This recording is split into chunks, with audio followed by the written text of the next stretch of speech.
My little steps to salvation. What is salvation? Salvation is deliverance from danger or suffering. To save is to deliver or protect. The word carries the idea of victory, health, or preservation. Sometimes the Bible uses the words saved or salvation to refer to temporal, physical deliverance, such as Paul's deliverance from prison. In the simplest definition of salvation, it is to be delivered or rescued from peril.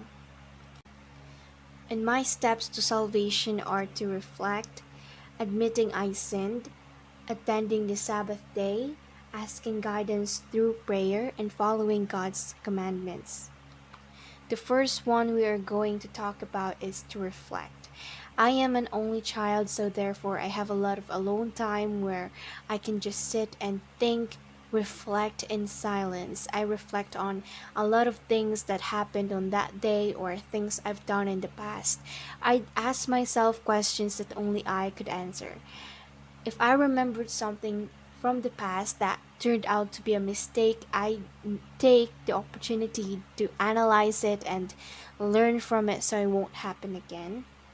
And the second one is to admitting to sin, accepting that I am not perfect. I make mistakes, admitting my sin.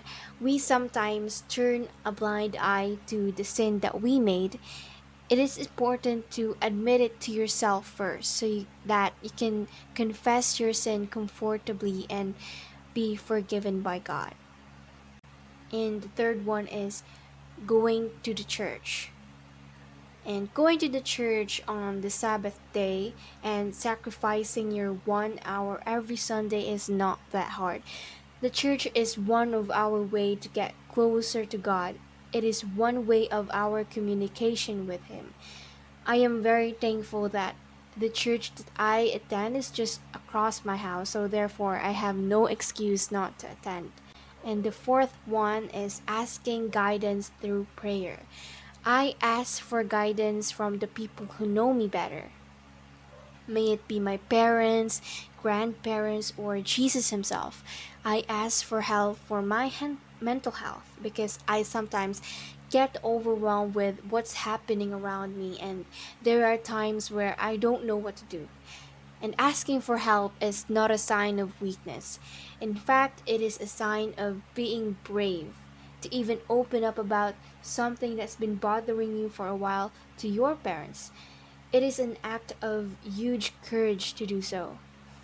Asking for advice or guidance along with prayer can strengthen our relationship with our family and God. And there was an article that I read or a webinar that I attended to said that having a therapist and God at the same time is really good. And I think that's actually true. I don't have a therapist but because it's expensive, but just speaking out and voicing out your concern to someone to who knows better with someone with a wisdom is actually really helpful for you. And lastly, following God's commandments. Following God's 10 commandments and the second greatest commandments, which are you shall love the Lord your God with all your heart and with all your soul and with all your mind, and you shall love your neighbor as yourself. These will help you towards reaching salvation. Since God made this for us to follow, He would be happy if we do so. The church is teaching us this to have peace in the world. To sum it all up, what's important to receive salvation is repentance and belief. Repentance and belief are really two sides of the same coin. Repentance means that we are changing our minds about God and about ourselves. We are laying down our own foolish efforts to save ourselves. We are turning away from self-sufficiency. At the same time, we are turning towards Christ. We trust that He alone is the one who can save us. We are entrusting ourselves to Him, and that is my little step towards salvation. Thank you for listening.